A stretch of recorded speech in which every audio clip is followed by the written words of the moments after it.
Tadi itu customer dia jumpa saya, dia cakap, wah after sales service kurang cantik. Loan kedai punya lah. Sebab apa? Sebab dia cakap yang dia punya kereta ada banyak masalah. Inilah, itulah, apalah. So, I pun duduk lah. I dengar loh. I dengar dia cakap sajalah. Dia cakap punya yang semua macam betul punya. So, after tu, I pergi tanya I punya salesman.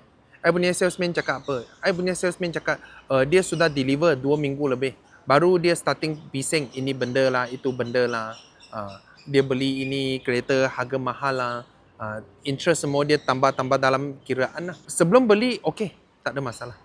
Selepas beli macam banyak masalah. I tanya dia lah. I cakap, bang, kalau kita ada yang promise you punya barang kita janji punya barang kita semua buat. Betul tak? I tanya itu salesman. Dia cakap dia janji punya barang semua betul. Lepas 2 minggu, dia datang pising.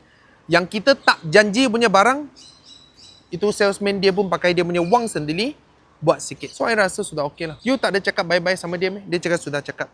Tapi customer dia hari-hari bising. Dia kurang faham. I sudah ajar banyak kali I punya salesman. You orang jangan over-promise.